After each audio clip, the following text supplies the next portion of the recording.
There once was a ship put to the skies. The name of the ship was the Enterprise. Her nacelles lit, her phasers armed, oh blow, you red shirts blow.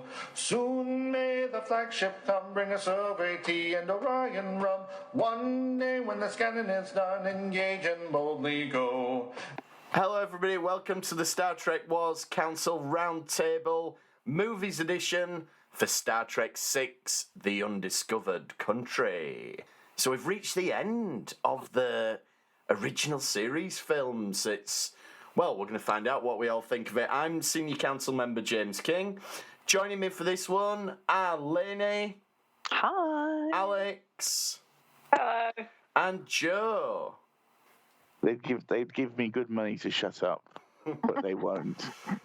Well, someone who apparently has been given good money to shut up is the other Alex Cersei, who is the biggest advocate of Star Trek VI, but we think he's had some kind of power cut, so we're hoping to get an incoming transmission from him at some point.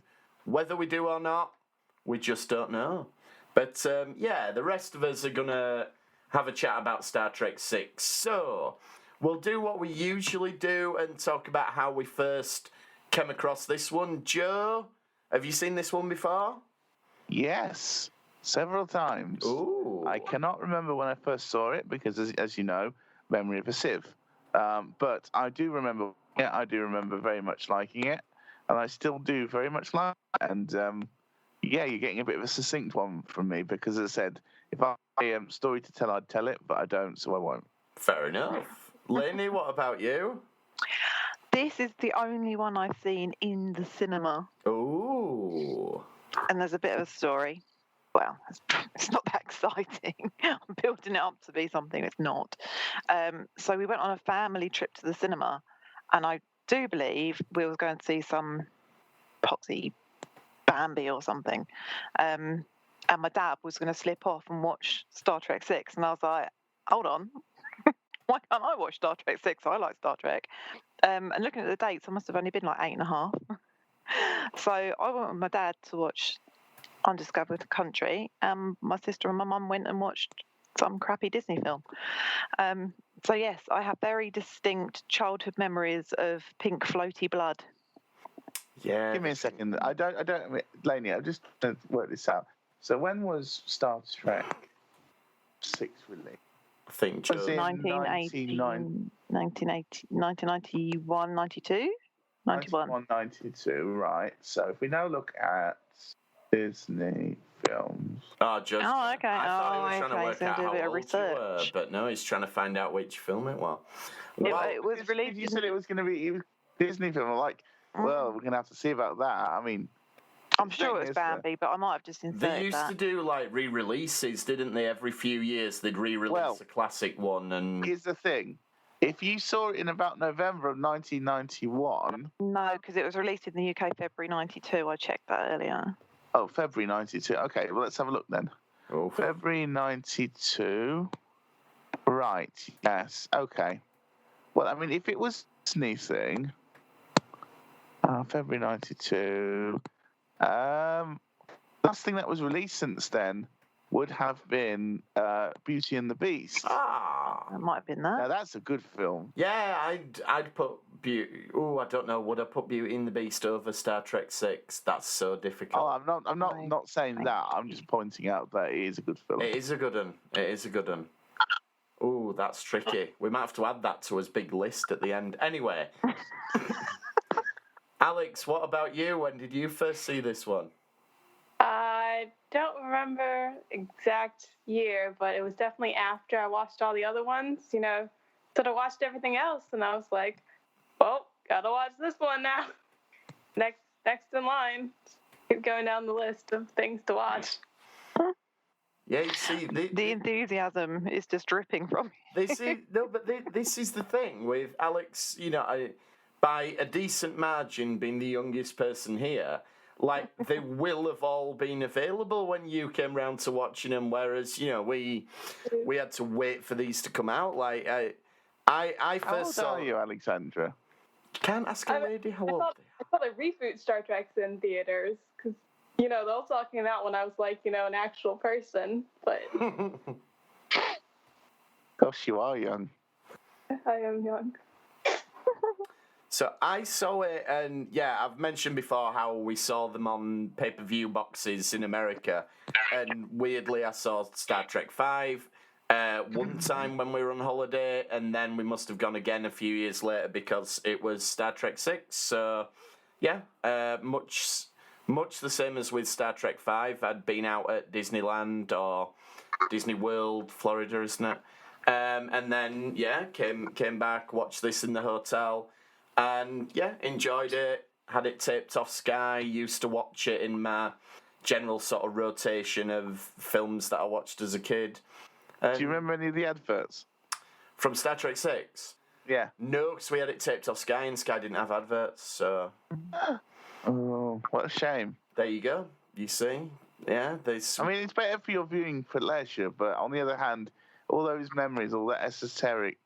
Yeah, I don't have just like lost to time. Yeah, exactly. Like, you know, Raiders of the Lost Ark with the Heineken advert. I'll always remember that. And yeah, but no such thing with Star Trek 6.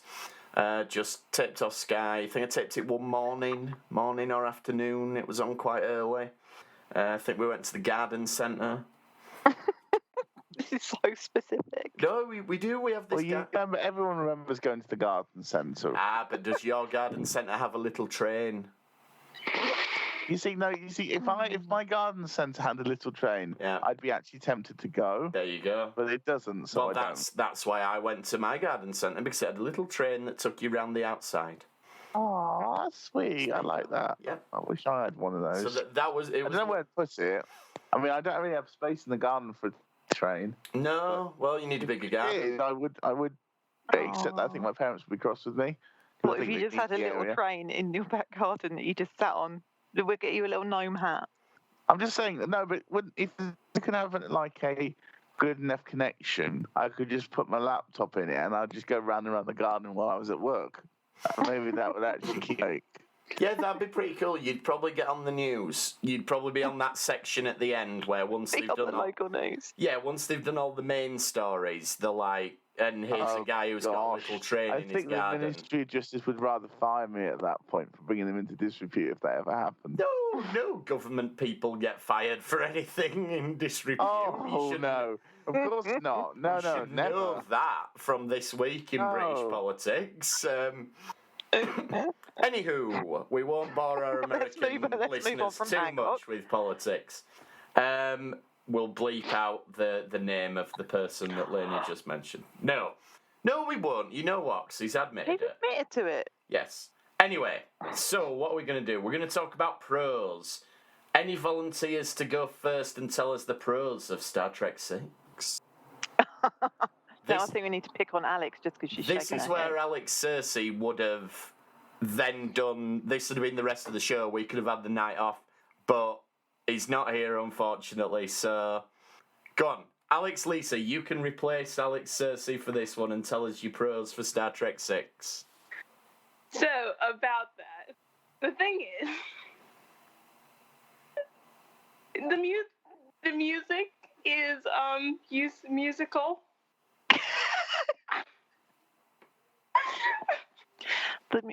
It is, yeah. Yeah. There's starships. There is. That's about it. Alexandra, did you actually watch the thing? Am I pulling back the curtain here and admitting breaking kayfabe and letting the audience know something that they probably shouldn't have known? I watched it. I just did not enjoy it. There's Klingons on a ship and they talk about Shakespeare and then there's floating blood and then there's a council room and the one person's like, oh no, betrayal, and then it's Excelsior and then happy ending. Yeah, that's pretty much it. Yeah. Pretty good synopsis, all in all. Very succinct. Lainey? I thought it was quite a balanced film. And like, there's a bit of action, there's a bit of mystery, there's a bit of like moral dilemma. So I kind of like that. I did feel it kind of just it does just kind of plod along. I think. So maybe that's what Alex doesn't really like about it. That it just, I guess it's one of them. Could have been an episode films, maybe even. So no, that's me. I'm just thinking out loud. I enjoyed the knee nuts. The who was? Knee nuts. Oh, right, yes. Knee nuts. The whole I just like the whole mystery of it. The fact that they're trying to solve this, strange attack on the Chancellor's ship, and kind of going a bit Sherlock and trying to figure out what's going on. The trial, the Cleon courtroom, I like that. That's one of my memories, alongside the floating blood, with the courtroom, and then obviously the prison planet. Those are the big memories I have from watching it as a kid. In the trial, I like that Kirk's history of ignoring orders and not sticking to the rules, that's used against him. And he's kind of like, yeah, I do look like I would do this, don't I? Mm-hmm. So I like that. So yeah, like I say, it just kind of plodded along, and it was enjoyable, and yeah. Joe, what about you? I was expecting much more pros for this. I was going to say this is one of my favorite Trek films, so I'll give it a bit more. Joe. I didn't write as many down as only because I wasn't feeling it. Because it's a hot day. I wasn't massively in a righty downy mood, but I do love the film, so I should be able to do a lot of them from memory. Firstly, I love the moon of Praxis exploding. I think that's a lovely effect. And it's such a good effect that it keeps being used by other films. And it's a good effect when that happens. I love the fact that I love the parallels in the film. Like, it's pretty clear that this entire film is basically the Klingons are kind of being the USSR in this sort of allegory. Or I don't know if allegory is a word, sort of more of a parallel. It's a metaphor, and clearly Praxis is noble. Oh. I like the fact that we have a bit of fighting between Kirk and Spock, and I like the fact that they both realised they were both wrong in different ways. Like, Spock did jump into things without asking Kirk first, but Kirk was being an ass stick on because of his trauma. Hey, Kirk, I guess maybe you needing your pain has a bit of a downside. Maybe you should have got it with some help from Cyborg when you... Anyway, no, but seriously, though, I love that. Again, and Spock, great chemistry. McCoy, once again, MVP. Didn't have as much to do in this one, but he was still great in whatever he was doing. I love Ruapente. Okay, I know it's just a snow, like a snow planet, and they've put a filter on it, make it purple and pink. But I like that color, and I don't know, it looks weird enough to me. I thought the shapeshifter lady was cool, and there were some good jokes to have. We have that. Not all of them massively. Maybe a few of them don't quite hold up in this day and age, but certainly for the time, it was funny. I liked plot in general. I like that it was a murder mystery, which you didn't get in a Star Trek film before. This, again, I understand what you're saying about being almost feeling like an episode, but that's what I like about it, in that none of the other films decided to do something as different as a murder mystery. They were either shooty bang bang, or what's this got one with a spaceship, which, again, good question, but I don't know, maybe it's because I like murder mysteries. I've always been a Poirot fan and a Miss Marple fan. Marple being better than Poirot, in my opinion, but let's go there, because that's a very controversial opinion amongst Agatha Christie people. What else did I like? Again, I just thought that overall it was just a really well put together film. It didn't tire me out. It didn't bore me at any point. It's just a solid film in every respect. And that's the thing. I think other films do certain things better than this film, but as a complete package, I think it's the best. Well, that's what I said. It's a balanced film. Yes, you did. I just thought I'm just agreeing with you there. Yeah, I'm roughly along the same lines as Joe. I think you're right about the explosion, like the idea of if something blows up in space, we've got to have a shockwave. And yeah, you got it in the Star Wars special editions and stuff, and yeah, it does look awesome, and it makes the film look like it's got a really big budget right from the start. I mean, compared to Star Trek V, this looks so much better already, but that's probably because they've got a competent director and competent writers and less Shatner involvement, which is another one of my pros with it. And this may be because we're bringing back Nicholas Meyer, who directed Star Trek 2, but there's only Star Trek 2 and Star Trek 6 where the characters are really playing their correct age, and the fact that they've aged is acknowledged. Like, that was a whole big thing in Star Trek 2, and then we kind of forgot about it for the subsequent films, and, particularly in the last one where it was just a Shatner ego trip, so, we're not acknowledging that Kirk's older in any way, shape or form in that one, and then... But in this one, it does feel like, these characters are getting old and they're getting to the end of the journey, and I think the whole theme of this being the last one is done so well throughout the film. I think it gives it the gravitas that it deserves. Star Trek has earned, by this point, a bit of self-indulgence and able to spend a whole film really just reveling in itself and its own history and acknowledging that, yes, this is a huge thing. This is the last time you're going to see this crew together. And I think that just plays into every element of it, like the music when the ship's first pulling out of space dock. It's just got this amazing sort of wistful, nostalgic sort of air to it, which I just think's amazing. And you get it, like, as that's happening, you've got a shot of Scotty looking at the engines and just the pride on his face and the happiness at seeing, his ship doing its thing, kind of. I just think it's so well observed of these characters. Everyone just seems to be taking so much joy in what they're doing, and I think that's wonderful.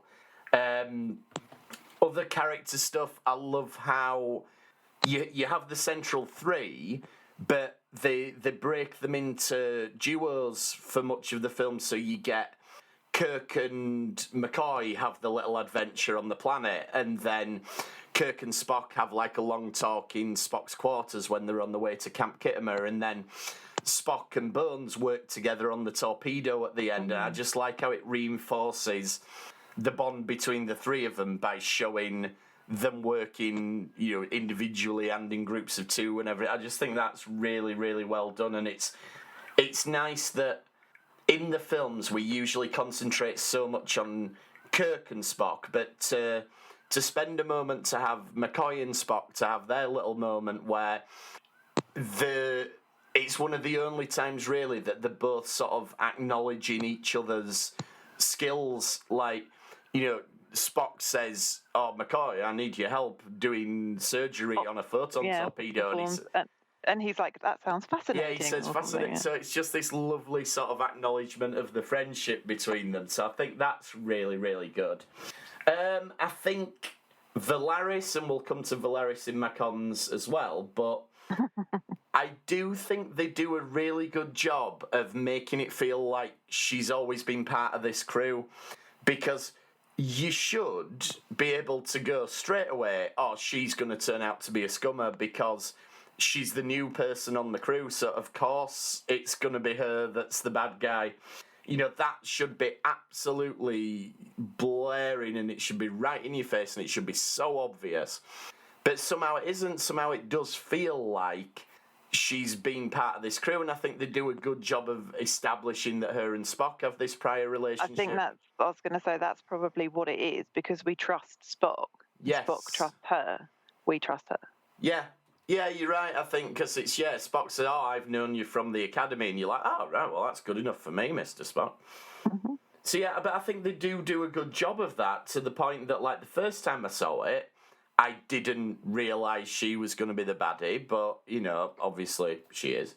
I like how they have little clever moments that you don't necessarily pick up on the first time. Like, there's the bit where she goes to speak to the two guys. They're sort of stood around in the transporter room, and Valaris comes in and she goes, "You men have work?" And they go, "Yes, sir." And she goes, "Snap to it." And it's only when you watch it again that because they're the assassins. So she's effectively saying to these guys, I didn't know. "Yeah, That's so clever." yeah, watch it again the next time." She's basically saying, "Are you ready to go and kill Gork?" And so that's, it's just little bits like that that are really, really good. What else? Oh, the battle scene I think is brilliant. It's just the concept of having a Klingon bird of prey, and sorry, my mind's just like going on tangents now, but there's a lovely shot where the Enterprise is approaching Camp Khitomer, and Enterprise sort of flies towards the camera, and then as Enterprise passes, the camera pivots and follows it. And so effectively, what that's doing is the camera is acting in place of the cloaked bird of prey, and I just think that's a really, really clever way of showing that. But no, the battle. So it's just using intelligence to defeat it, which is something Kirk was always good at. Like, it's not just a case of he's got the stronger ship or whatever. They have this moment where the crew all has to come together. So you get the little breadcrumb earlier on where Sulu's saying we've been cataloguing gaseous anomalies, which, that's a great 2-year mission, isn't it? That wouldn't have been... Yeah, can you imagine if that had been the first star of space, the final frontier, to catalogue gaseous anomalies in the Beta Quadrant? Anomalies. It wouldn't have basically been... just tracking fart across space. Though, to be fair, that's pretty much what Voyager is. Let's go look in that nebula.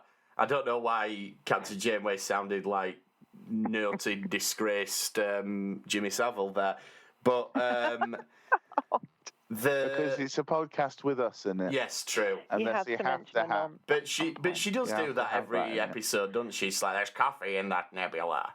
Anyway, she does love her coffee. So yeah, basically, that Sulu's mission would be Voyager. So where was it? Yes. So the fact that they dropped that breadcrumb, and then Uhura goes, "Well, hang on, we've got all that stuff for cataloguing gaseous anomalies," and you go, "Yeah. Oh, hang on. So it must be something Starfleet's really into at the minute, but." Because it must have a tailpipe, didn't she say? Yeah, it must have a tailpipe, which makes sense. And so I really enjoyed that whole sequence, and I love you get that moment where you can just sort of revel in Kirk being really clever, where they launch the torpedo and Chang looks at it and sees it coming and he knows he's beaten, and you get that nice little smug moment where you can go, "Yep, he's done for you." And then you get the Sulu with his cool target, that explosion and fire. That's really good. So Sulu gets his big moment. Sulu was really cool. You ain't gonna like it when I up in the neutral zones, because there's one thing that happened which might sound a little bit on what happened. Okay. What else? I think I'm just about done. I mean, there's so much like the final scene is just lovely on the bridge. It's so well done, so well observed. The last order, the second start of the ride, and straight on till morning. It shouldn't be really moving. It should be cheesy as hell, but it gets me every time. And Spock say, "If I were human, I believe my response would be." It's just wonderful. And the writing the names in the stars at the end, so good that Avengers Endgame pinched it. So that's got to be a good one. And the other thing, one of this is just a very personal thing, but one of Sulu's other lines where they're going really fast and she goes, "She'll fly apart soon." He goes, "Fly apart then." I often say that, and like my wife wonders what the hell I'm talking about. Whenever we're on a motorway, and just to put this in perspective, I've got a Ford Fiesta that is probably as old as Alex, and honestly, this car would struggle to do 80 if you pushed it off a cliff. Never mind going. So, and it starts to rattle when you start going past. So whenever we're trying to get somewhere quickly, and I'm like, "Oh, I need to go fast," so I always and when it starts rattling, I always go, "Fly apart then." And Chloe's always like, what are you talking about? I'm like, Star Trek 6. Either that one, or I do the line out of Terminator 2 where Arnie goes, this is the vehicle's top speed. So it's either one of them two. Yeah, so I mean, there's loads I love about this film, but I think they're the main ones. Does anyone have any neutral zones, or what was that really cool term that Jeremy came up with on the last podcast? I have no idea because I said memory of a sieve. It sounded a bit like risque. It was like sort of probulence or so. Anyway, does anyone have any? There's no way he'd say No, I know it was. I said it was like that, and it was probably nothing like that. Does anyone have any neutral zones? I was going to say, can I be the thing that might sour you a little bit? Go on then. It was going to be the Excelsior that was going to do the thing with the torpedo, because they were the ones that was set up to do it. And then Shatner said, no, it has to be the Enterprise that does it. I think so. Shatner vetoed it. I think that was the right call, to be fair, because that should be Kirk's moment. But this is the thing, though. I don't agree. That's why I'm putting it in the neutral zone, and that I can see people's opinion on that. But it does. I don't ever feel like bowing to Shatner's ego should be the ring. No, I guess occasionally, sometimes it is. I think he's got it right there, because how else does that scene play out then? Because if it's Excelsior that does that, then all the Enterprise is doing is firing on the explosion. So yeah. But the thing is, they haven't done it. The thing is, though, is they've already done their job. And if the idea is passing on to the next generation, and Sulu's ship is supposed to be the generation. The Excelsior is more of a next gen type. Yeah, but I think it all works, because if it's Sulu's ship and it's just guys off Sulu's ship doing it, you don't get that cool sequence with Spock and McCoy. Key, please, Doctor. Time is short. You don't get all that, and I mean, yeah, as I said, that's why I've put neutral zone. Yeah, because it did beget some good things, but nevertheless, I think there is that little bit of, again, it only slightly taints it. Then he may have done it for selfish reasons, but I think he has made the right call that time. Yeah, you can accidentally make the correct call when being selfish. Exactly. Sometimes, we all can. We all can. For me, I'm just going to bring it up, Valeris. Yeah. Because on one, I can see both sides of the argument. On the one hand, I think you're right in that she does feel like she should be there, and she does have that connection with Spock, and you buy it, and you don't suspect her. But it would still be cooler if it was Savick, just because of the things we've seen of her. But then she's off having someone's baby. Would she do it? But it's again, I'm throwing it out there. What do you think? Yeah, I had that in my cons, that I think it would have had more impact had it been Savick. But I can kind of, because it was Gene Roddenberry who vetoed that, wasn't it? And he was like, no, we've made Savick likeable. I do think it would have had more oomph, if you like. So it's a very British word, oomph. But it would. It'd have had more pasty that's very Yorkshire. Had it been Savick and not a new character, but you're making me hungry now. But it's a bit late for a pasty, isn't it? I think Greg's is shut. It's never too late for a pasty. No, maybe not. There's always room for Jello. Anyway, yeah, it's one of them. It works the way it is. I think it would have had more impact, but it would have also upset people in the fan base, so you're not going to please everybody whichever way you do it. That is true. Whilst we're on Valeris, she's Kim Cattrall is in my neutral zone. Just as a person, just as the actress. I don't know. I think just watching her. I can't remember the last time I watched this film, but I probably watched Sex and the City since I last watched it. So it's just really, it kind of threw me for a bit that she's this sort of like very nicely spoken, like polite, gentle, soft kind of character to begin with. Although she's a Vulcan, so she should be a bit jagged. But yeah, I was at the beginning. It took me a while to get used to her. She seemed a bit too fluffy, and it threw me. Yeah, that can be a problem, Kai, when you associate a character. I mean, I've never seen Sex and the City, so I don't have that with her. Yeah. But yeah, that can happen with people, and it's not the fault of the film that you're watching or anything. It's a totally external thing that does it. But yeah, this was made a long time before Sex and the City, so it's not as if she's got, she was this first, but it was. I don't know. I couldn't quite put my finger on it, but I was just a bit like, who is this? And it took me a while to get used to her. Yeah, it's kind of like when you see Kiefer Sutherland in anything that's not 24, and you just like, don't stand for that, Jack. Just have him. But, you know what I mean? Like, you think, well, he'd be able to chin him, but you're like, no, he's not Jack Bauer. He's playing somebody else. Yeah. So, yeah, it's a weird one. Or, here's an example. Here's one for you, right? There's that film where it's Robert De Niro and Sylvester Stallone, and they're playing boxers. And so, effectively, it's Rocky versus Raging Bull, but they're not playing Rocky or Jake LaMotta. It's weird. You're like, you can't have them playing boxers and not... Anyway. Okay, so any other neutral zones? The blancmange blood, as I call it. I think it's quite a cool effect, watching it as a fully formed human, as Alexandra would say. But watching it as an 8-year-old, I was a bit like, I remember it being quite scary. It freaked me out when I first watched it as a child, and that's always been my memory of this film. It's the one with the floating pink blood.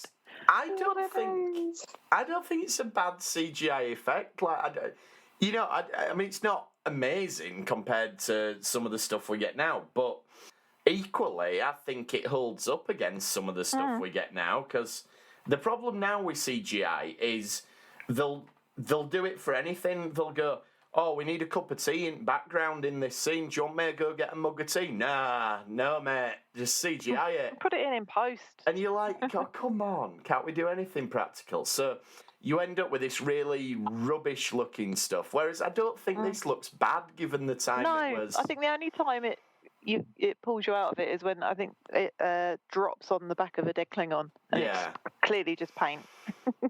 I mean, the issue, of course, is that, and I listened to the director's commentary of this one, and they're going, oh, well, one of the things is now that we've established that Klingon blood is purple, it's going to have to be that for the rest of Star Trek. Nope, this is the one and only time that you will get purple Klingon blood. So, yeah, that doesn't stick at all. You said it doesn't stick, and I said, unlike the blood. I was trying to good one. Emphasis on trying. That you would have nailed that joke had we not had the connection issues. It's because the secret of great comedy is timing, isn't it? As we know. Yes, it is about timing. Very good. I don't know what's happened. I think a fuse has gone in my room or something. What is it?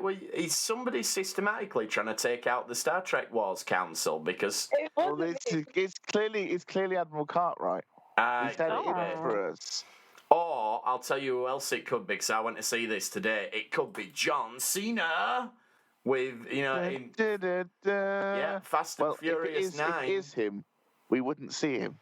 No, we wouldn't. But yeah, Fast and Furious 9. He's got a nefarious plan to steal two halves of a device that once you combine them with the key, so basically you need 3 parts of a device, but once you've got them all, it does something, and only Vin Diesel and his crew of street racers can stop him. Oh, it's the new Fast and Furious. Wait. Yeah, man. John Cena's a villain. How did they pull that off? Because he's Vin Diesel's long-lost brother.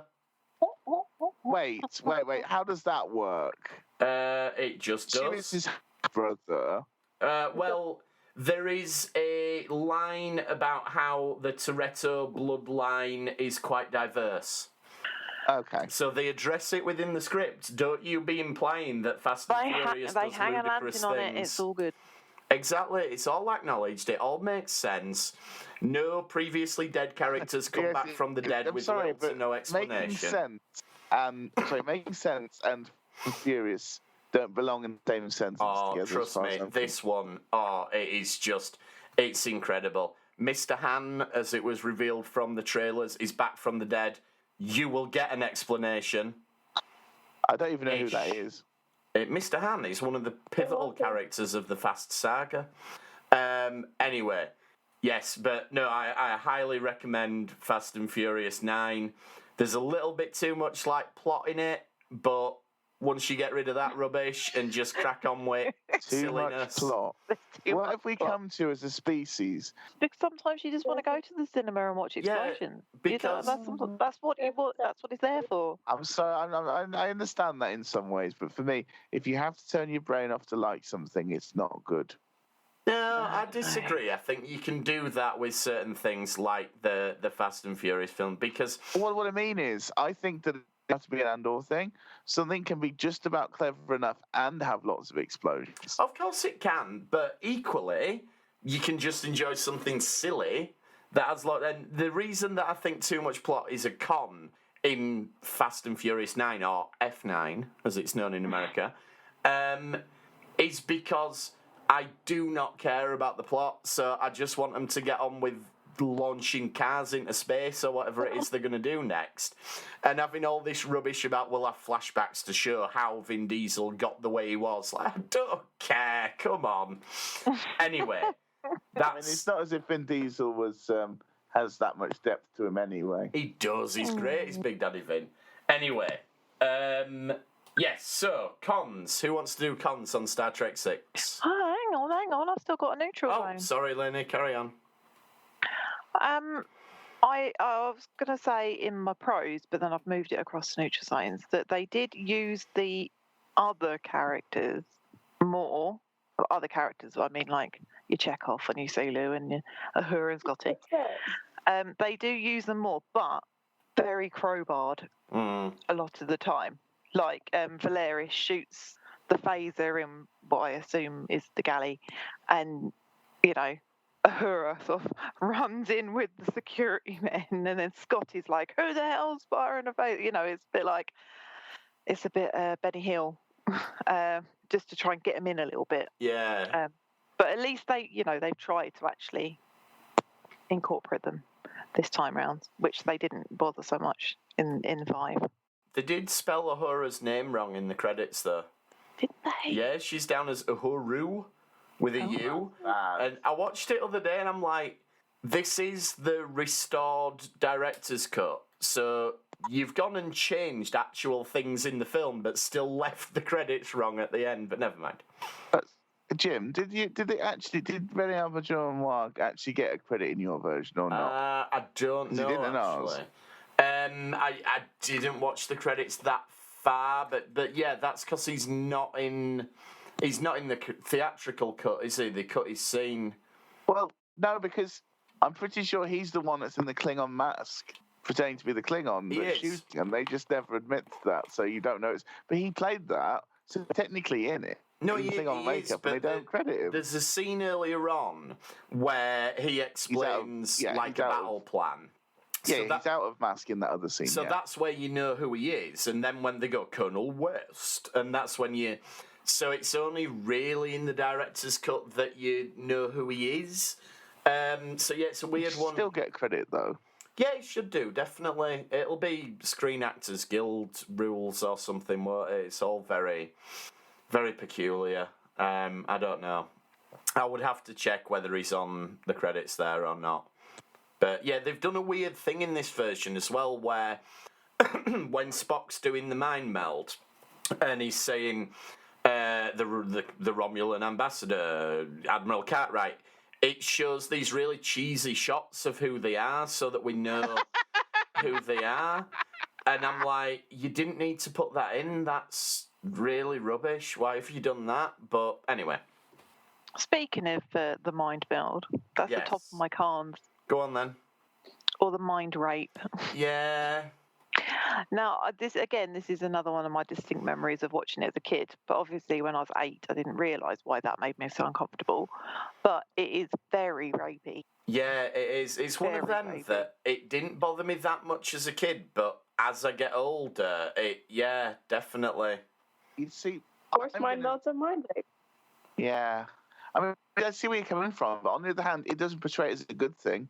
It doesn't portray Spock as being happy that he did it. No. If anything, you see him afterwards when in the quarters. It's almost like part of the reason he's so miserable, apart from realizing he messed up by taking things too quickly, was also almost that he realized what he had to do. Because that's the thing, everything was going all right, and then he pushed to find out from Veles where the current thing is, and it turned out to not be anything. All that pain he caused her really was for nothing, and I think it's pretty obvious he realised that. Because then Sulu turns and goes, in Camp Kittimer. Yeah, I know. You're like, I've just destroyed this woman's brain to get that answer. Like, anyway, yeah, no, I agree. It's very disturbing, and I can just about see a way to sort of make peace with the fact that Spock might do that in those circumstances, but it's very difficult to get there, I think. I don't think it helps that he grabs her by the arm first. Like, he grabs her and then he's like, got his hand up. Oh, sorry, that was very visual. He grabs her by the arm and then puts his hands on her face.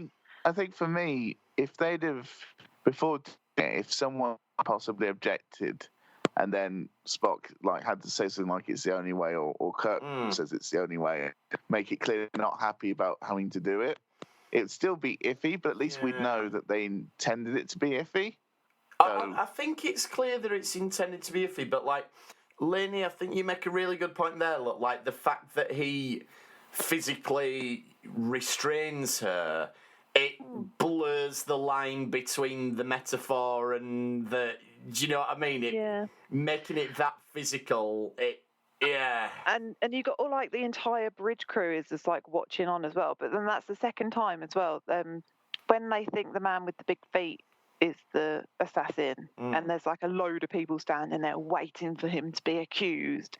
It seems the same as well when they've got Valeris on the bridge. There's loads of people just looking and watching. Well, that's going back to your Agatha Christie, where they always finish with everybody in a room and yeah. But I agree. That's my top con as well, is the forced mind meld. I think that's it's very, very icky. Any other cons, Lainey? Oh, Kirk getting snogged. Was that necessary? Why did we need to do that? Is it for the joke later on when there's two of him and he's like, oh, did I kiss myself? And that just seemed very unnecessary. Unless I missed something. Was there a reason why she had to kiss him? No, stealing all my cons. Any others? Alex, have you got any more? Should I watch the whole film? The film. That's my con. What is it you don't like about it? It's boring. I turn it on and about the first 5 minutes, I'm just like, I'm gonna go watch something else. Do you think it's I'd rather we watch Voyager, and I don't like Voyager. Because you were a massive fan of 4. Do you think it's because this one hasn't got as much humour in it, or is it because it's more serious in tone, it's not a light sort of story, or is it the pacing? That's sort of the same reason why I didn't enjoy the end of Deep Space Nine as much. It was a lot more serious, and it was a lot they have a war that they're fighting in Deep Space Nine. This is you've got people fighting, and they've got to be serious about things. I guess I just don't like it as much. Fair enough. I like the happy fun Star Trek where they put a horn on a dog and call it an alien. Yeah. I don't think you'll see much more of them now. I don't think you'd be allowed. But, those were the days. CGI horn. Like George Lucas with his, right, I'm going to get some elephants, I'm going to stick a carpet on them and call them banthas. Off we go, lads. Like, you wouldn't do that anymore. Where are we going to film this, George? In the desert? Do you not think they'll be a bit hot? Nah. So, Joe, what about you? Do you have any cons for this one? Two. I like the fact that they have the conspiracy. Then I like the conspiracy generally. Mm-hmm. There's a few things I don't understand about it. Firstly, what does the Romulan get out of this? Because he was in on it, and obviously Kismo was a Romulan. I know. Area. I know. But there's nothing. Oh, sorry, Lainey. If the Federation and the Klingons are mates, they will become too much of a force for the Romulans. They don't want them to be mates. Right. Well, I get that, but they never said that in the film. I think that they kind of should have. I think you can infer it. I get that we could. Fair point. Yeah. With the audiences, it's always good to sort of. It's one of those weird things. I don't know. I just feel like someone who's not a Trekkie would be like, "Is he a Vulcan?" So it won't make any. Yeah, you're right. The other thing is, in regards to that, is like I kind of get the sense using Cartwright, but it just doesn't seem like the Cartwright we knew in 4. No. Like I think it should have been a new guy. In some ways, or at least because it just doesn't feel like the sort of thing that this guy would do. I know maybe this is partly because he then went on to play Joe Sisko, and that movie that's again. Just can't see this character being like doing this, or at least not as openly. That's the thing. He was very blatant. From the director's commentary, is it Brock Peters who plays him? He had like serious problems with the dialogue in the first meeting scene where Cartwright's been really quite racist towards the Klingons, and apparently he really, really struggled with it, and they had to do multiple takes to get it usable because he was just like, I don't want to say these words about anybody. Kind of thing. Same with Kirk and the Let Them Die. Yeah, it's true. They had to work around that and basically make Shatner think that the apology was going to be in when it wasn't. Yeah. But again, I think that's needed to an extent. Just on the subject of Cartwright, sorry, this is neither a pro nor a con nor nothing. But it's a weird little line where Sulu cops for Cartwright at the end and he goes, Cartwright, just a minute. Like, just a minute? What sort of things are you going to say? Like, I'll let you go in a minute. It's like, no, what you should be saying is, Cartwright, you're nicked. Also, he's like, stop, just a minute. Anyway, weird line. Like Jordan you said, could argue that the people in the room didn't know that Cartwright had done it yet. It was only true. So maybe that's the reason why. It's like he was trying to get away. Yeah, that's what it is. Let's not make a fuss about it until Kirk's took the Klingon lady and sort of kind of explained or implied what happened, because they don't actually say what happened. They don't explain anything. He just says he just basically implies, they tried to kill you. These people are reactionaries, and she's like, oh, okay, fine. And I think Jordan said on the main podcast, so we've got Cartwright, just a minute, then you've got Kirk randomly going, Kirk, Enterprise, when he tackles him, which makes no sense. There's some really weird dialogue there. Anyway, sorry, carry on. You can't. My last con is the translator's joke. Oh, yeah. Because I'm with her on this. She'd know Klingon. Or at least she'd know enough about Klingon not to have to look through it makes her look like she's the bloody communications chief. She should be able to do her job. And no, we've got to have a joke here. Fine, let's have a look through the book. I mean, I'm not saying the joke wasn't funny in some ways, although it was a bit off. But I just, why take legs off one of your best characters? Yeah, it is. It's a good gag, but it's at the expense of... Especially when they're clearly trying to find ways to use her. That was a perfect opportunity to use her. Yeah, and to give her a moment where she actively contributes to the solution rather than just being there for a gag. Yeah. I mean, but then on the other hand, it is a good joke, so. Is it though? Yeah, it's not a a joke. It's an all right joke, dragged down by its connotations. It's a good in my one. opinion. It's a good joke. It's a good joke because they go, ha. I suppose I will say one of my neutral zones I missed was the pictures at the end. I liked them. You could have put a little thing underneath to say who they were. Not everyone can read signatures. Yeah, you do have to work quite hard with it, and like it's quite good though because I can verify my William Shatner autograph is legit by checking it against the screen.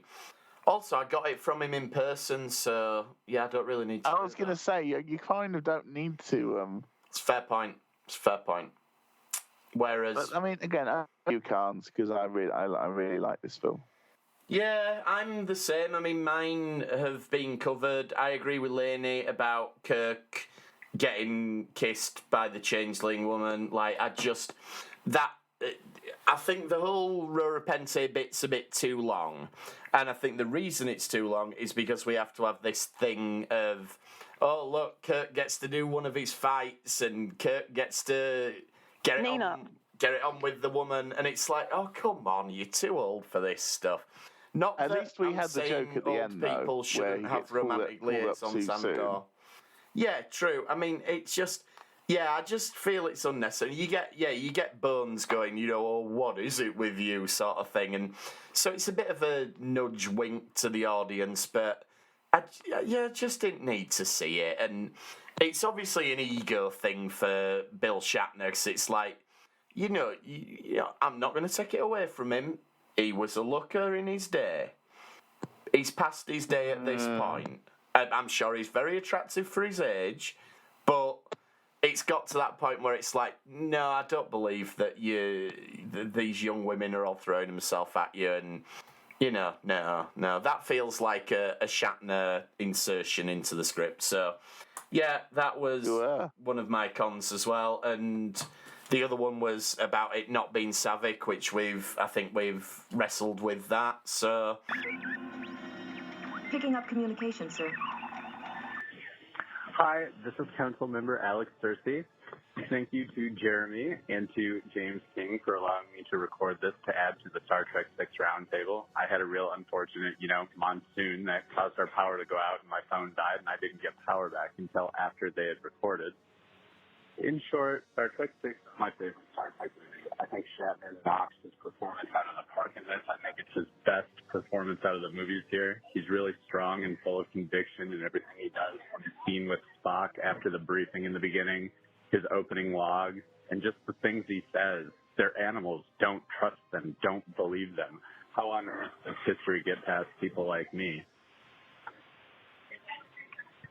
I love Sulu and Boss Mode. I the Excelsior. I think he's a wonderful captain. I love that the movie opens with him. I like seeing Rand on his bridge, still in service, still somewhere with a main character. That's a lot of fun and a nice piece of little fan service. I like Rora Penthe. I like the trial scene. I love Chang as a character and a villain. He's portrayed and acted so well. I love all the Shakespeare just liberally sprinkled and delivered throughout the movie. I like how they go about doing something so simple as a stunning, but it keeps you captivated and engaged. The movie just goes, it paces very well. It never goes so fast that you can't keep up with what's going on, but it's not going so slow that you're ever going, boy, this is boring. What do I do? Waiting for something to happen. I think it's a wonderful farewell for the original crew, and it's still my favorite one just to watch for fun. I love quoting this movie. I just don't have enough good things to say about this. If I had one little con about this, I think the Manquist character, the Romulan, is kind of unnecessary. I think it's a neat idea that they tried to bring the Romulans into the assassination attempt, but since his character literally does nothing but speak a line and a half, it kind of seems unnecessary that he exists at all. Thanks, y'all. Bye. Yeah, that pretty much covers it. So all we've got left to do is decide where we put this in the ranking. So because this is the last one of the original series, I'm going to recap our Star Trek was cancelled ranking. So currently at number 8, we have the motion picture. At number 7, we have Star Trek V. Number 6, Ant-Man and the Wasp. Number 5, Star Trek 3, The Search for Spock. Number 4, Rocky 4. Number 3, Star Trek 2, The Wrath of Khan. Number 2, Star Trek 4, The Voyage Home. And number 1, obviously, Zack Snyder's Justice League. So, where does Star Trek 6 go? We'll start with Alex. Alex, how much lower than Star Trek 4 does this go? I'll put it below Rocky. Below Rocky 4, but above Star Trek 3. Above Star Trek, yeah. Yeah, okay. There you go. Lainey? I don't know. I just feel it's a very different film to Wrath of Khan. It is. And it's so difficult to compare the two. Like, I think I enjoy them equally. Yeah, too. So I would be happy for it to be either side of Wrath of Khan. But you'd put it below Star Trek 4. Well, when I watched 4, I was really quite surprised with how much I enjoyed it. Like, I enjoy the dialogue, and there's so much more I enjoy about that film, I think. So, yeah, Okay. below 4, but happy for it to go either side of Khan. Okay, Joe, what about you? I'm a little sad that the other Alex had to argue his case, but I'm starting to think maybe some of my love for this film might be nostalgia. Or not even nostalgia, because I wasn't old enough. I suppose maybe it's just, I have to wrestle with the fact that this might be my favourite of all Star Trek films, but it doesn't necessarily mean that it's the best. In the same way that my favourite U2 album is Zooropa, but it's not going to beat Joshua Tree on an objective level. So I would say, I'd put it below 4. Then, if we're gonna, if we agree on some, Below 4, but below 4, above 2. Can't. 462. Yeah, I'd go 462. So, Alex, are you happy for us to put this above Rocky 4 and Star Trek 2? Are you happy for us to nudge it up a few? Muted. Oh, Alex is on mute. I don't know whether that's because she's upset with us. Oh no, her favourite film gets to be top. So Yeah, I don't Star think Trek she 4's still She just top. censored herself. But are you happy for us to put this behind Star Trek 4? As long as it's not above Star Trek 4, I'm good with wherever you want to put it. Okay, we'll put it in there then. And I think that about does us for this episode then. So we Oh, no, hang on. Where does F9 go? Oh, where does Fast and Furious? I'm sorry, now? but we can't. I don't think we can argue that because most of us haven't seen it. I'll tell you how good Fast and Furious now is. Right. Let's have a look. I want to know if it's worth going to see. It's worth going to see. I mean, on any objective scale, it's terrible, but it's good fun. I mean, on this scale, So it's Star Trek 5. yeah, it's more fun than Star Trek 5, but I'm not sure it's a better Less film. ego, surprisingly less ego, I'm guessing. Yeah, and there's a post-credits scene. Stay for the post-credits, people. Anyway, so yeah, that about wraps us up for that one. We'll be back next time for Star Trek Generations, which I know is a controversial choice. I was going to say, if we're talking about episodes, films that could be television episodes, that would be the one. But I'm going to. No, I'm looking out. forward to this one because I want to have the debate about whether Kirk dies on his own or not.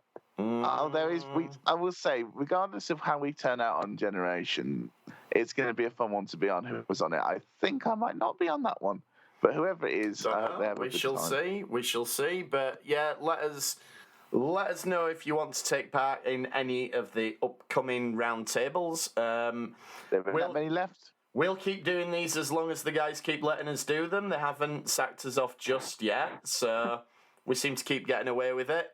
The next episode on the main podcast feed will obviously be their take on Generation, so I'm looking forward to hearing that one. And I think that about does us for this time. Bye-bye, everybody. Toodle pip. Goodbye from Rurapenthe, where we have been exiled by Jeremy.